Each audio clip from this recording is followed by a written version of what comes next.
Real pleasure to welcome Forrest and Oprah. Hello. Hi, Jamie. Hey, Jamie. Oh, I feel like I'm involved now. Thank you. Listen, congratulations on The Butler. I saw it last night. Absolutely phenomenal performances from everybody. And actually, there is already a little bit of Oscar buzz about it. Are you allowing yourselves to get swept up in that yet, or are you just holding off until it's official? I'm not getting swept up in anything at all. I'm just grateful that people are seeing it, are receiving it. I'm grateful that people aren't saying, gee, Oprah, you should have kept your day job.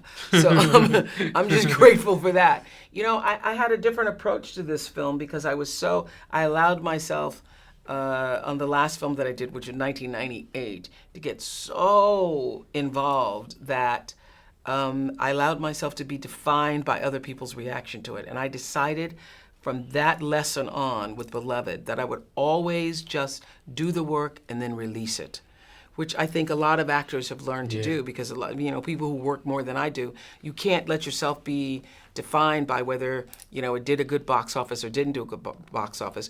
You're happy when it does, but you have to love the work. Yeah. Yeah, right? I mean, I think the great thing is just, if people are talking that way, is that hopefully people will go out and see the movie, that they'll be intrigued by it, and hopefully it'll help us tell this story, because I think it's a very powerful story. I do think Oprah's work is amazing in the movie, so I do want to say that she's very powerful, and I think people need to go see it just for that too. But the movie itself is benefits from people talking about it. So. Yeah. Don't you love him though? We're mutual admiration in a very authentic way. But I'm telling you, this guy gives a performance of a lifetime, and anybody who is an actor or appreciates acting will know how hard it is to be silent, to say not one single word, and yet everybody in the audience knows exactly what you're feeling. He does that scene after scene after scene in this movie. It's really some of the best work I've ever seen anybody do. There is actually a line in there where they say that the butler has these two faces. Yeah. And you do both of those faces at the same time. It is incredible to watch, actually. Yeah. That scene where he goes in and he asks for money, spoiler alert, he asks for money.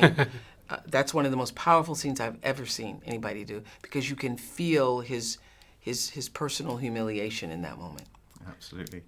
I did want to just tell the audience a little bit about Cecil's character, actually, because it's set over a long period of time. Yes. Isn't it? So obviously there is that aging process that they have to do with it. Was that uncomfortable to wear when they do age you?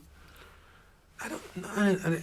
It takes a while to get it on for both of us, Yeah. I mean, especially when we get into the latter years, like the 80s and the 90s.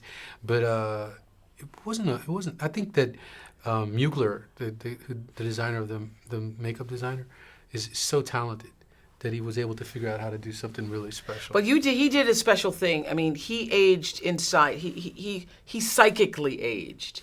That's what he did. He psychically aged, which even if he had no aging makeup, you can tell. Look at the difference in his posture at the beginning of the movie and the end of the movie. Look at the difference, there are moments when he's alone, and just the way he walks and moves. So he has a whole process for aging inside himself. Actually, I'm right in thinking you not only had a dialect coach, but you also had a movement coach. I did. I had a both, and it was important. Like what she's talking about, I was trying to figure out this new process, and for myself, of how to age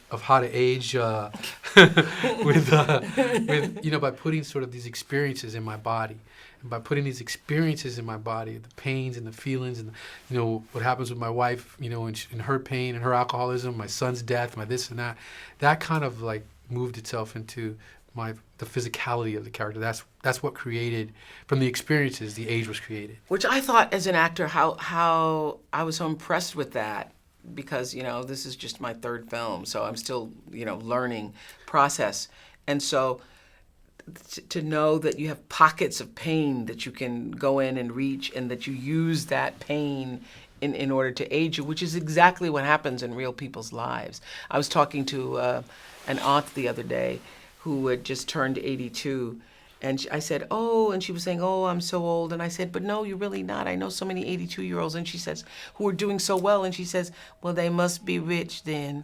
Because, she goes, because when you had a hard life like me, 82 beat you up. So that's exactly the truth. You have pockets of being beaten up that really, take your life down. Just very finally, did you have a favourite period of the film that you enjoyed portraying? I love the dance. I love the dancing before, all hell broke loose and we were devastated. But I love the dancing part. I think the Kennedy years with us, some of the stuff that we did, it kind of bonded us back together.